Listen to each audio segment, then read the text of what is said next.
The morning of March 14, 2002, began with a cleaning lady screaming. In the principal's office at Ridgewood Elementary, she found a man's body lying on the floor in a pool of blood. A cell phone was frozen in his hand, and on the screen was the last incoming message from the student who had confessed to their intimate encounter the previous day. Ridgewood School was considered a model school for its district. Located in a quiet Illinois suburb, it was renowned for its discipline, academic achievement, and the strictness of its 47-year-old principal, Gerald Haywood. He was described as a man dedicated to his work, married with 2 children, an active member of the school board, and a respected educator. In the spring of 2001, a new student, 18-year-old Melissa Hill, transferred to his school. She came from a single-parent family, withdrawn but capable and ambitious. She rarely participated in school activities, spending more time on the computer and in the library. The first mention of their interaction is recorded in reports, a conversation after class about her participation in an academic competition. At first, the principal's attention seemed like routine pedagogical support, advice, recommendations, extra tutoring. But colleagues noted that he began paying excessive attention to the girl, inviting her into his office under the pretext of checking her papers and staying late with her after class. According to the English teacher, their doors were often closed longer than usual. Within a few weeks, a connection had developed between them, which investigators later called emotional dependence. Melissa began to perceive him as the only adult who understood her. In a diary seized by police, she wrote that, "He speaks to me in a way no one else has." During interrogation, she claimed he initiated the interactions, starting with conversations about trust, loneliness, and the special bond between teacher and student. Investigators later established that the director regularly called her in the evenings and sent emails that were later deleted. Recovered fragments of the emails pointed to personal matters, caring, jealousy, and requests to keep their meetings secret. From this point on, the stage of secret contacts began. According to the police report, the first physical contact occurred in his office after a school assembly. Melissa's testimony states that he approached her too closely, hugged her, kissed her, and asked her to be quiet. She claimed to be confused and unsure how to react. From that day on, he began calling her regularly under the pretext of discussing school. Colleagues noted strange details: closed blinds, lights out, long silences behind the door. Security cameras recorded that the girl was often the last one to leave the building. In her diary, she wrote, "He said I was special, that he couldn't work without me." During questioning, the investigator noted that Melissa didn't perceive what was happening as violence. She felt like she was in a real relationship. The principal, she said, promised to help her with her application, talked about his unhappy marriage, and that only she made him feel alive.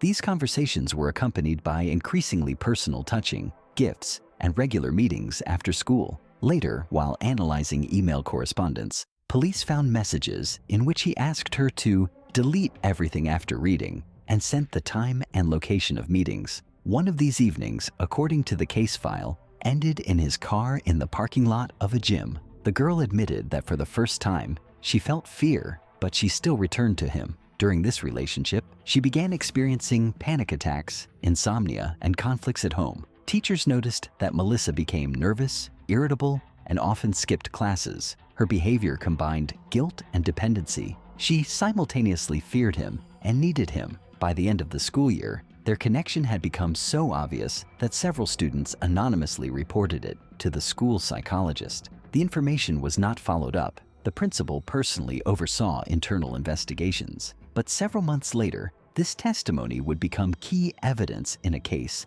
that began with a young woman's confession and ended with the death of a man the entire city considered a moral paragon. The investigation found that their communication didn't cease after the end of the school year. On the contrary, it became more personal and ongoing. The case file notes that Principal Haywood called Melissa daily, sometimes several times a day. According to her cell phone provider, their conversations lasted 20 or even 40 minutes, often late at night. Melissa said he kept her in his sight, asking where she was, who she was with, and why she wasn't answering. He gradually took control of almost every aspect of her life. Melissa testified, "He knew who my friends were, where I was, and what I wore to school. She described Haywood appearing unexpectedly in places where she spent time after school, in the parking lot, at a cafe, near her home. At first, she perceived this as care, then as surveillance. At the beginning of autumn, he insisted that she avoid socializing with male classmates and claiming it could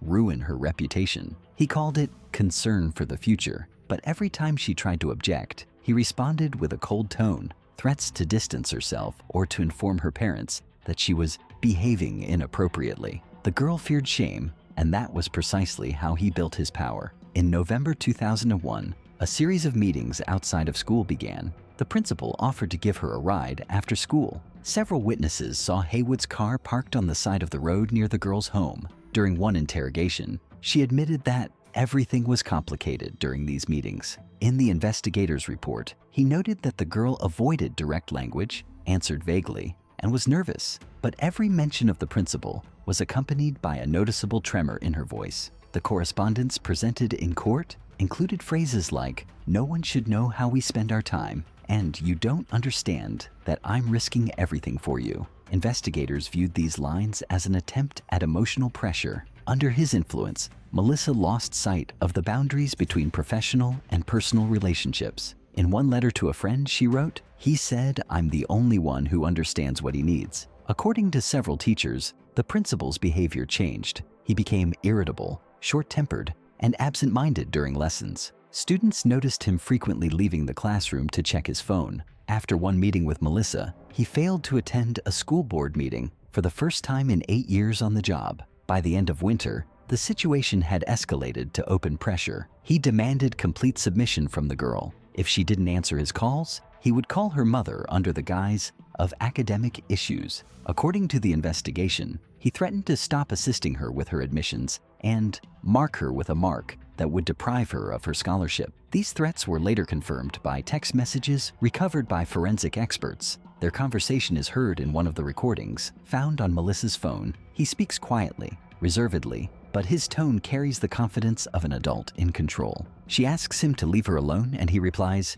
"You can't just disappear like that. We're more connected than you think." A second later, the sound of a door slamming shut, presumably her attempt to leave. This recording became key evidence. From it, experts determined that the meeting took place in his office in the evening, after classes had ended. The background noise of ventilation, typical of a school building, could be heard. Hallway cameras recorded him leaving the room 20 minutes later. After this episode, the girl began avoiding the principal, skipping classes, and not answering calls. In January, he began showing up at her house again. Neighbors reported seeing his car outside 3 times in 1 week. One witness even noticed the man standing near the mailbox, likely leaving a note. Melissa became increasingly anxious. According to the school psychologist, she appeared exhausted, often sitting in class, staring blankly. Her diary, later confiscated by investigators, included the following entries. "He said if I told, he would make my life hell,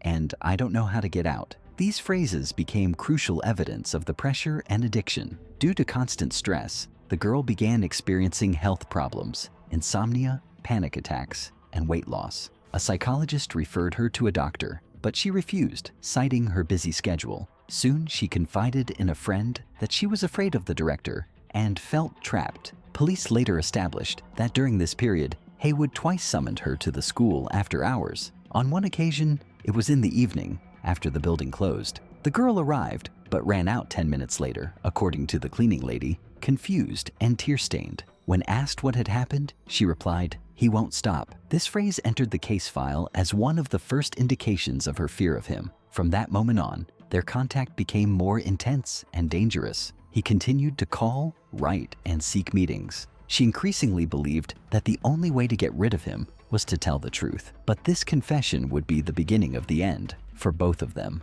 The first weeks of spring 2002 became a period of internal breakdown for Melissa. She increasingly avoided school, skipped classes, and didn't answer phone calls. Investigative reports state that it was during this period that Principal Haywood became especially persistent. According to billing records, he called her 146 times over 3 weeks. The messages also arrived at night, short, demanding, sometimes with phrases like, "You don't understand what you're doing," or "I can't live without you." "Don't force me to take extreme measures." Even then, the girl realized the situation had gone too far. In conversations with a friend, which later formed the basis of her interrogation, she admitted she didn't know how to get rid of him. The friend recalled Melissa looking exhausted, with a dull gaze, as if constantly listening for footsteps behind her. One day she said, "Every time he comes near, my insides clench, but I still can't say no." The school psychologist noticed the changes and invited her for a meeting. According to the journal entries, the conversation lasted less than 10 minutes. The girl was tense, avoided direct eye contact, and, according to the psychologist, looked like someone afraid to speak. The next day, she didn't show up at all. It later emerged that Haywood had come to her house that evening. Melissa's mother was already beginning to suspect something. She heard her daughter talking on the phone in a quiet, almost whispering voice, and often abruptly ended the conversation upon noticing her presence. The turning point came on March 6th. That morning, Melissa's mother, while sorting through her things, found an envelope containing several printed letters. In them, the principal addressed her daughter informally, wrote that their secret could ruin both their lives, that she belonged to him, and that no one should know what happened between them. Melissa's mother couldn't believe her eyes. At first, she thought it was a fake, but when she confronted her daughter that evening, she burst into tears and said, "Yes, it's him." Everything happened quickly after that. The next day,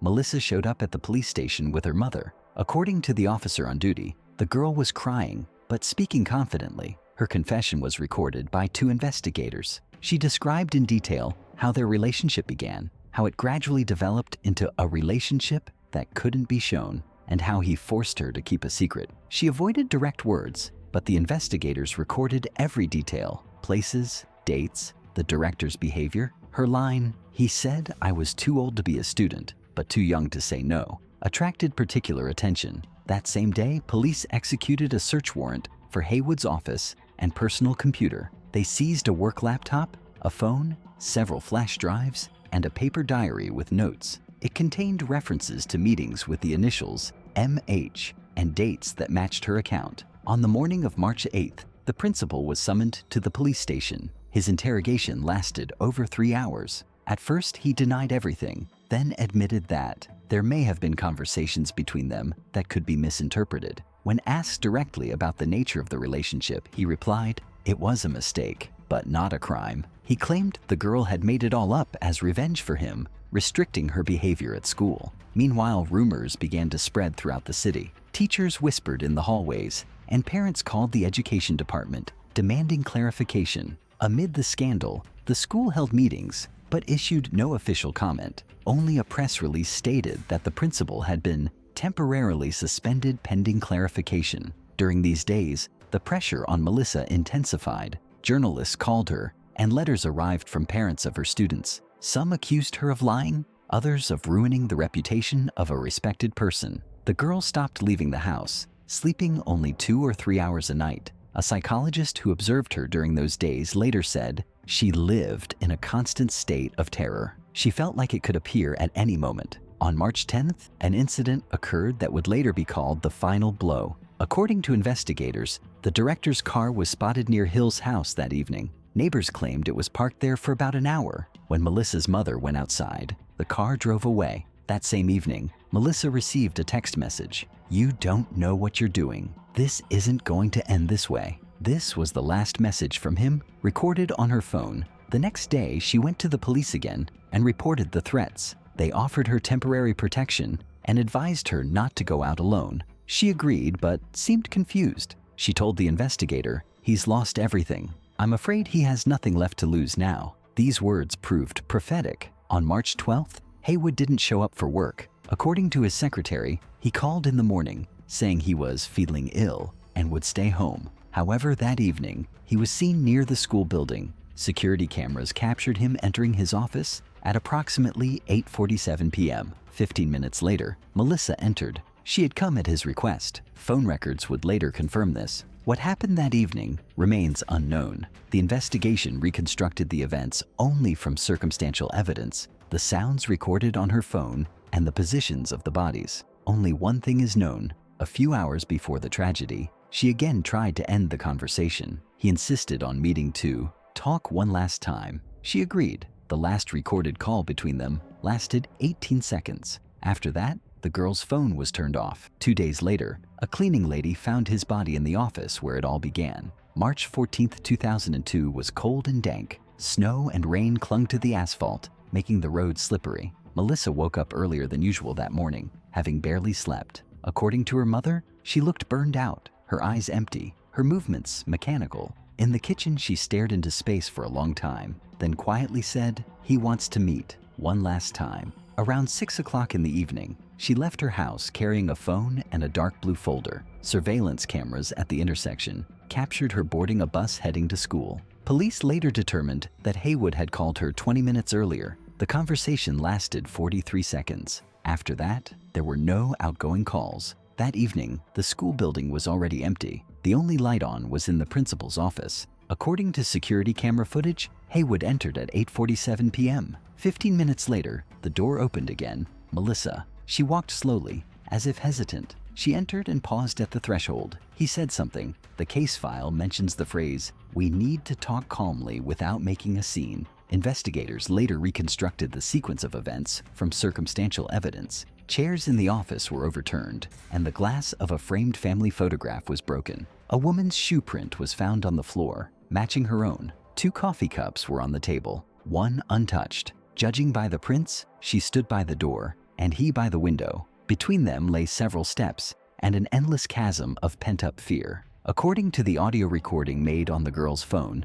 the conversation began calmly. He tried to persuade her to withdraw her complaint, promising that everything could be sorted out. His voice was even and confident, as if he was still in control. Then a sharp sound could be heard in the recording, as if she stood up, trying to leave. His voice grew louder, his footsteps drew closer, and he uttered a muffled phrase, "You don't understand how this will all end." Silence followed. A few seconds later, there was a thud, a rustling sound, and the muffled movement of furniture. The investigation determined that at that moment, he grabbed her hand. She broke free, and the object on the table fell, a metal figurine with the school emblem. His fingerprints and a trace of blood were later found on it. According to forensic evidence, the wound to his head was inflicted by this object. The report states, death was instantaneous due to traumatic brain injury. No signs of struggle were found other than this blow. Melissa's phone fell under the table, and the recording continued for another 7 minutes. All that can be heard is breathing,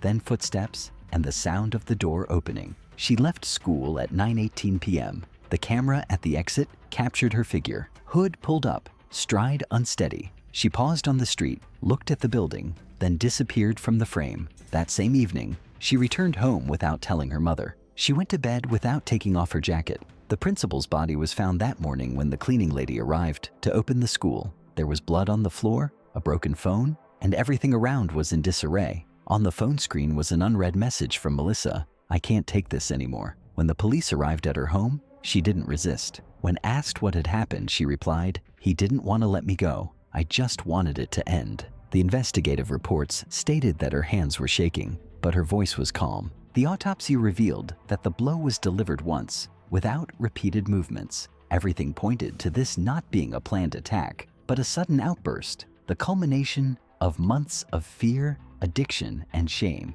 The city awoke in shock. Teachers couldn't believe it, and parents discussed it on the streets. The official statement from the education department came 2 days later, a tragedy resulting from a breach of trust between teacher and student. But behind the dry language lay a story where every step, every conversation, every word brought the inevitable closer, and it all began with a girl simply coming for advice. The investigation began immediately. Within the first 24 hours, the police issued a warrant for Melissa Hill's arrest. She didn't deny the encounter, but when asked for details, she repeated the same thing. "I was afraid of him." The report states that she spoke calmly, without tears, as if everything inside her had already been burned out. Traces of blood were found on her clothing, matching the director's DNA. Forensic experts determined that the bloodstain was caused by direct contact, not splashes, but touch. At the station, Melissa sat silently, her hands clasped, her gaze fixed on one spot.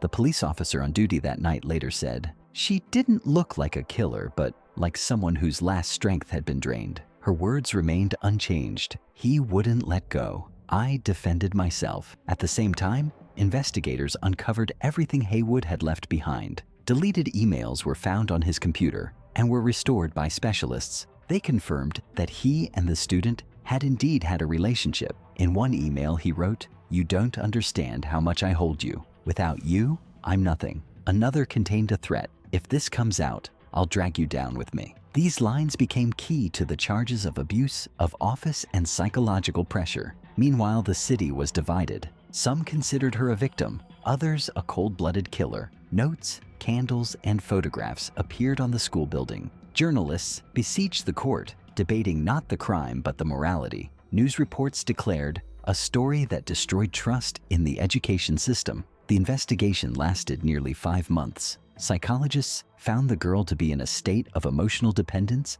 and post-traumatic stress disorder. The prosecutor insisted she could have left, but chose otherwise. The defense attorney asserted she didn't attack, she snapped. In court, Melissa never once looked at the photographs of the deceased. When the judge asked if she regretted it, she quietly replied, "I regret ever going to him for advice." The audio recording from the phone was played in the courtroom. 17 minutes of silence, breathing, footsteps, the rustling of furniture. The sound was louder than any words. After that, no one spoke aloud. Even the prosecutor lowered his eyes. The verdict was announced on August 21, 2002. The court found Melissa Hill guilty of manslaughter while using excessive force in self-defense. She was sentenced to 6 years in prison with the possibility of parole after 3. The courtroom was deathly silent. Only the girl's mother wept silently, her head bowed. After the trial, the school closed for renovations. The office where the tragedy occurred was sealed. A sign reading maintenance hung on the door for a long time,